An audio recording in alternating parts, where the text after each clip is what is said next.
Hi friends, అందరికీ good morning అండి. అందరూ బాగున్నారా? ఈరోజు వీడియో ఏంటో మీరు తమ్మునేలో చూసే ఉంటారు కదా. పన్నీర్తో ఒక డిఫరెంట్ స్టార్టర్ అయితే మనం చేయబోతున్నాం ఈరోజు. వీడియోలోకి వెళ్ళిపోయే ముందు మా వీడియో నచ్చినట్టయితే వెంటనే లైక్ చేయండి, షేర్ చేయండి, కమెంట్ చేయండి, అట్లాగే సబ్స్క్రైబ్ చేయడం మాత్రం మర్చిపోవద్దు. వీడియో అయితే చాలా ఇంట్రెస్టింగ్గా ఉంటుంది. వీడియో నచ్చితే వెంటనే సబ్స్క్రైబ్ చేసుకుని, అందరు వీడియోస్ చూస్తున్నారు కానీ ఎవరు సబ్స్క్రైబ్ చేసుకోవట్లేదు. వీడియో నచ్చితే మాత్రం ఖచ్చితంగా సబ్స్క్రైబ్ చేసుకోండి. ఫస్ట్ నేను ఒక 400 గ్రామ్స్ పన్నీర్ క్యూబ్స్ అయితే తీసుకున్నాను. ఇది వచ్చేసి 2 పన్నీర్ని ఇట్లాగా క్యూబ్స్ లాగా కొంచెం లావుగా కట్ చేసుకున్నాను అనమాట. వీటిని ఫస్ట్ మ్యాగ్నేట్ చేసుకొని ఉంచుకుందాము. ఒక ఫుల్ టేబుల్ స్పూను అల్లం వెల్లుల్లి పేస్ట్ అయితే యాడ్ చేసుకుంటున్నాను, ఫ్రెష్గా రుబ్బుకుంది. నెక్స్ట్ కొంచెం కారము, ఒక హాఫ్ టేబుల్ స్పూన్ కారము. నెక్స్ట్ అలాగే టేస్ట్కి సరిపడినంత సాల్ట్, మన టేస్ట్కి ఎంత అయితే అవసరం అవుతుందో అంత. ఇప్పుడు ఏం చేస్తున్నా అంటే పన్నీర్కి ఫస్ట్ ఇవన్నీ మ్యాగ్నేట్ చేసి పెట్టుకుందాము. ఇట్లా మ్యాగ్నేట్ చేసి పెట్టుకున్నామంటే పన్నీర్లో ఏముండదు కాబట్టి ప్లెయిన్గా ఉంటుంది కాబట్టి ఇట్లా ముందు చేసి పెట్టుకున్నామంటే ఉప్పు కారం లాక్కొని టేస్ట్ అయితే బాగొస్తుంది. అందుకని చెప్పి మనము పన్నీర్కి ఈ ఉప్పు కారం అనేది అల్లం వెల్లుల్లి పేస్ట్ అనేది మొత్తం అయ్యేటట్టు మ్యాగ్నేట్ చేసుకున్నాము. ఇంకోటి ఏంటంటే మనము డౌ ప్రిపేర్ చేసిన తర్వాత పన్నీర్ని ఎలా పడితే అలా మిక్స్ చేసేసామంటే పన్నీర్ మొత్తము విరిగిపోతుంది. అట్లా విరిగిపోకుండా ఉండాలని చెప్పి వీటికి ముందుగా ఇట్లాగా కారము, ఉప్పు, అల్లం వెల్లుల్లి పేస్ట్ అయితే కలిపి ఉంచుకుంటున్నాను నేనైతే మాత్రం. ఎందుకంటే పన్నీర్ చాలా సాఫ్ట్గా ఉంటుంది కదా. కొంచెం మిస్టేక్ చేసినా కానీ పన్నీర్ అనేది మొత్తం బ్రేక్ అయిపోయి పొడి పొడిగా అయిపోతుంది.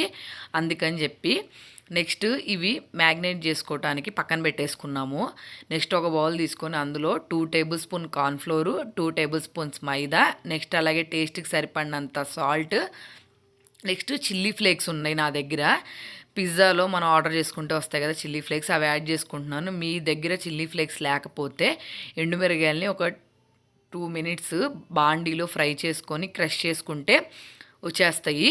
నెక్స్ట్ ఇటాలియన్ సీజనింగ్, ఇది మీ దగ్గర ఉంటే యాడ్ చేసుకోండి, లేకపోతే లేదు. లేకపోతే పిజ్జా ఆరిగానో ఉంటుంది కదా ఇది. నెక్స్ట్ ఒక పించ్ ఆఫ్ చాట్ మసాలా, అలాగే కొంచెం పెప్పర్ పౌడరు, అంటే మనకి ఎంతైతే అవసరం అవుతుందో పిండికి అంతైతే యాడ్ చేసుకుంటున్నాను నేను పెప్పర్ పౌడరు. ఇవన్నీ బాగా మిక్స్ చేసేటట్టు వాటర్ యాడ్ చేసుకొని కొంచెం కన్సిస్టెన్సీ లూజ్గా ఉండేటట్టు కలుపుకోవాలి. ఎందుకంటే మనము ఈ కలుపుకున్నదంతా పన్నీర్కి బాగా పట్టేటట్టు మిక్స్ చేసుకుంటాం కాబట్టి దానికి తగ్గట్టుగా వాటర్ యాడ్ చేసుకోవాలి. కొంచెము లూజ్గా ఉన్నా కానీ పన్నీర్కి పట్టుకోదు ఈ మిశ్రమము. కాబట్టి మనం మిక్స్ చేసుకునేటప్పుడే వాటర్ని చూసుకొని జాగ్రత్తగా మిక్స్ చేసుకోవాలి. ఇంకోటి ఏంటంటే మనము పిజ్జా ఆరిగానో చిల్లీ ఫ్లేక్స్ వల్ల పన్నీర్ అయితే డిఫరెంట్ టేస్ట్ వస్తుందన్నమాట. అందుకని చెప్పి మనం రెస్టారెంట్లో పన్నీర్ని ఆర్డర్ ఇచ్చినప్పుడు ఎట్లా ఉంటుందో అట్లా అయితే వస్తుంది. కాబట్టి ఇవన్నీ నేను యాడ్ చేశాను. మీరు లేదనుకుంటే స్కిప్ చేసుకోవచ్చు, మీ ఇష్టము.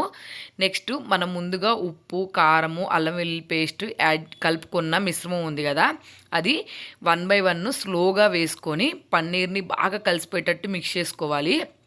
మనం స్పూన్తో మిక్స్ చేసిన, చేత్తో మిక్స్ చేసిన కొంచెం మిస్టేక్ అయినా కానీ పన్నీర్ అనేది ఈ మిశ్రమంలో పాడైపోతుంది. కాబట్టి నేను స్లోగా కొంచెం కొంచెం యాడ్ చేసుకుంటా పన్నీర్ని మిక్స్ చేసుకుంటున్నాను. మీరు కూడా కొంచెం అంతే డెలికేట్గా అయితే చూసుకోవాలి పన్నీర్ని. ఇంకోటి ఏంటంటే పిల్లలకి ఎప్పుడు రెగ్యులర్గా చేసే స్నాక్స్ లాగా కాకుండా ఇదైతే కొంచెం డిఫరెంట్ స్నాక్ లాగా ఉంటుందన్నమాట. మీరు ఎయిర్ ఫ్రైయర్ ఇట్లాంటివి ఏమైనా ఉన్నా కానీ వీటిని ఆయిల్లో ఫ్రై చేసుకోకుండా ఫ్రై చేసుకోవచ్చు, టేస్ట్ బాగుంటుంది. నేను ప్రెజెంట్ అయితే ఆయిల్లో ఫ్రై చేస్తున్నాను. ఇంత ఆయిల్ ఫుడ్ పిల్లలకి పెట్టాలా అని మీరు ఎవరైనా కమెంట్ చేస్తారేమో. మీరు కావాలనుకుంటే పెట్టవచ్చు, లేదు అనుకుంటే ప్యాన్ మీద అయినా ఫ్రై చేసుకోవచ్చు, మన ఇష్టము. నేనైతే ఆయిల్లో ఫ్రై చేస్తున్నాను. ఇట్లాగా మనం తీసుకున్న పన్నీర్ అంతా మొత్తం కలిసిపోయేటట్టు కిందకి పైకి కలుపుకోవాలి. నేను ముందు చెప్పినట్టు కొంచెం డెలికేట్గా ఉంటుంది కాబట్టి స్లోగా మిక్స్ చేసుకోండి. అందుకనే నేను ఫస్ట్ అల్లము, ఉప్పు, కారము సపరేట్గా, ఇది సపరేట్గా మిక్స్ చేశాను. నెక్స్ట్ మనం బ్రెడ్ క్రమ్స్ కోసం ప్రిపేర్ చేసుకోవాలి. దీన్ని కాసేపు పక్కన పెట్టేస్తాను, రెస్ట్ ఇస్తున్నాను. బ్రెడ్ క్రమ్స్ కోసం మనమైతే బ్రెడ్ ఉంటుంది కదా, ఈ బ్రెడ్ని మిల్క్ బ్రెడ్ని తీసుకున్నామంటే మిక్సీ జార్లో మొత్తం పేస్ట్ లాగా అవుతుంది. బ్రెడ్ కొంచెం డ్రై అయి ఉండాలి, అట్లా అయితేనే బ్రెడ్ క్రమ్స్ బాగా వస్తాయి. లేదు బ్రెడ్ బాగా తడిగా ఉంది అనుకుంటే ఒక 2-3 అవర్స్ ఫ్రిడ్జ్లో పెట్టినా లేకపోతే ఒక 1 అవర్ ఎండలో పెట్టినా కానీ తడంతా లాగేసుకుంటుంది, డ్రై అయిపోతుంది. అప్పుడు డ్రై అయినప్పుడు బ్రెడ్ క్రమ్స్ ఇట్లాగా పొడి పొడిగా వచ్చేస్తాయి. కాబట్టి మీరు కావాలనుకుంటే ఇన్స్టెంట్గా అట్లా చేసుకోండి. ఇప్పుడు మనం అన్నీ అరేంజ్ చేసుకున్నాం. ముందు పన్నీర్ని మ్యాగ్నేట్ చేసుకున్నాం కదా, అది పక్కన పెట్టుకున్నాం. నెక్స్ట్ అట్లాగే మనం బ్రెడ్ క్రమ్స్ తీసుకున్నాం కదా, అది పక్కన పెట్టుకున్నాం. నెక్స్ట్ ఇవన్నీ మిక్స్ చేసిన తర్వాత పెట్టుకోవడానికి ఒక ప్లేట్ని అయితే పక్కన పెట్టుకున్నాం కదా. ఇప్పుడు బాగా డౌ అంటుకున్న తర్వాత పన్నీర్ని తీసుకొని బ్రెడ్ క్రమ్స్లో ముంచుకొని పక్కన పెట్టేసుకోవాలి. ఇట్లాగా చిన్నగా స్లోగా 1 by 1 ప్రాసెస్ చేసుకోవాలి. డవ్వు మనం పన్నీర్కి బాగా పడితేనే బ్రెడ్ క్రమ్స్ అనేవి బాగా అంటుకుంటాయి. ఇట్లాగా 1 by 1 చేసుకున్నామంటే టేస్ట్ అయితే చాలా బాగా వస్తుందండి. పిల్లలైతే మాత్రం రెగ్యులర్గా తినే ఐటమ్స్ లాగా కాకుండా డిఫరెంట్గా మనం రెస్టారెంట్కి వెళ్ళినప్పుడు పన్నీర్ స్టార్ట్స్ ఆర్డర్స్ ఇస్తూ ఉంటాం కదా, కాబట్టి అట్లాగా ఇదైతే ఇంట్లో చేసుకొని హ్యాపీగా తినేసేవచ్చు. ఇంకోటి ఏంటంటే ఎక్కువ ప్రాసెస్ అయితే ఉండదు, చాలా సింపుల్గా తక్కువ టైంలోనే చేసేసుకోవచ్చు. మళ్ళీ చిల్లీ పన్నీర్ ఇట్లాంటి గ్రేవీ కర్రీస్ ఉంటాయి కదా, మనకి పర్ఫెక్ట్గా చేయటం రాలేదనుకోండి, స్టార్టర్ తినాలనిపించింది అనుకోండి పిల్లలకి, ఇట్లా సింపుల్గా చేసేసుకోవచ్చు. టైం అయితే 1 అవర్లో మనకి కంప్లీట్ అయిపోతుంది చాలా సింపుల్గా. అందుకని చెప్పి ఈ రెసిపీ అయితే చూపిస్తున్నాను. మీకు అందరికీ చాలా బాగా యూజ్ అవుతుంది. ఎందుకంటే పిల్లలు ఇంటికి వచ్చిన దగ్గర నుంచి హాలిడేస్ అయినా లేకపోతే ఏదైనా సెకండ్ సాటర్డే అప్పుడు ఇంట్లో ఉన్నా కానీ స్నాక్స్ కావాలి మమ్మీ అని గొడవ చేస్తూ ఉంటారు కదా. కాబట్టి వాళ్ళ కోసం అయితే చాలా ఈజీగా చేసుకునే రెసిపీ అన్నమాట ఇది.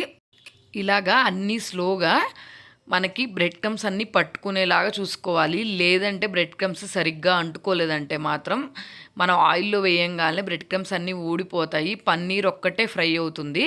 కాబట్టి ఇవన్నీ చూసుకొని చాలా జాగ్రత్తగా మనము బ్రెడ్ క్రమ్స్లో ముంచుకొని పక్కన పెట్టుకోవాలి. ఇంకోటి ఏంటంటే మీరు కావాలనుకుంటే ఇట్లాగా ముంచేసుకొని వెంటనే ఆయిల్లో ఫ్రై చేసేసుకోవచ్చు. నేను మీకు చూపిద్దామని చెప్పి ఇంతసేపు అయితే ఉంచాను. చూసారు కదా ఎంత పర్ఫెక్ట్గా వచ్చిందో.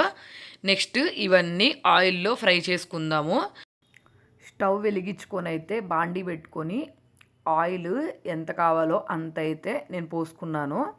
నేను ఇందాక చెప్పినట్టు మీరు కావాలనుకుంటే వేరే మెథడ్స్లో కూడా చేసుకోవచ్చు, ఆయిల్లో ఫ్రై చేయకుండా, మన ఇష్టము.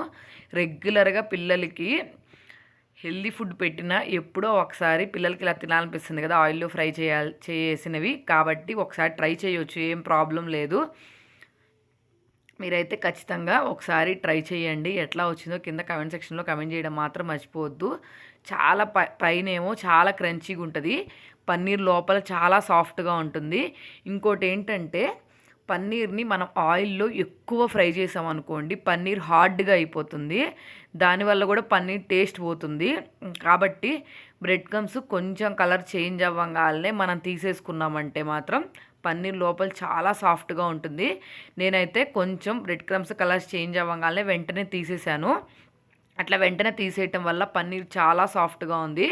మెయిన్ మనం పన్నీర్ కుక్ చేసేటప్పుడు తెలుసుకోవాల్సిన విషయం ఏంటంటే పన్నీర్ ఓవర్గా కుక్ అవ్వకూడదు. అది కర్రీలో అయినా సరే, స్టార్టర్స్లో అయినా సరే, ఫ్రైలో అయినా సరే, ఏదైనా సరే ఎక్కువ కుక్ అయిందంటే మాత్రం పన్నీర్ హార్డ్నెస్ వచ్చేస్తుంది. కాబట్టి అవన్నీ చూసుకొని అడ్జస్ట్ చేసుకొని ఆయిల్లో అయితే ఫ్రై చేసుకోవాలి. జస్ట్ ఒక 4 మినిట్స్ అయితే సరిపోతుంది. నెక్స్ట్ ఇంకోటి ఏంటంటే మీరు లో ఫ్లేమ్లో పెట్టారంటే మాత్రం బ్రెడ్ క్రమ్స్ ఆయిల్ బాగా పీల్ చేసుకుంటాయి, దానివల్ల ఆయిల్ ఫుడ్ తిన్నట్టు ఉంటుంది అనమాట. కాబట్టి హై ఫ్లేమ్లో పెట్టి జస్ట్ ఒక 2-3 మినిట్స్ ఫ్రై చేశారంటే మాత్రం ప్రాసెస్ చాలా తొందరగా అయిపోతుంది. నెక్స్ట్ అలాగే ఈ బ్రెడ్ క్రమ్స్ అనేది ఆయిల్ పీల్చుకోకుండా ఉంటాయి.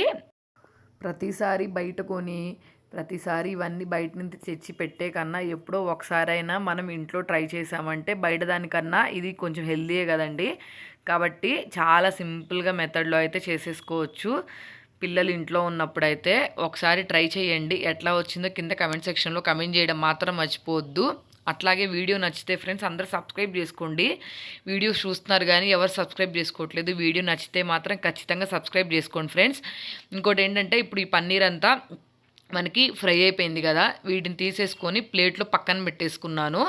నెక్స్ట్ ఇవన్నీ పక్కన పెట్టుకున్న తర్వాత టమాటా కెచప్ కూడా అంత హెల్దీ ఫుడ్ అయితే ఏం కాదండి. ఈసారి నేను టమాటా కెచప్ కూడా ఇంట్లోనే ఎలా చేసుకోవాలో చూపిస్తాను.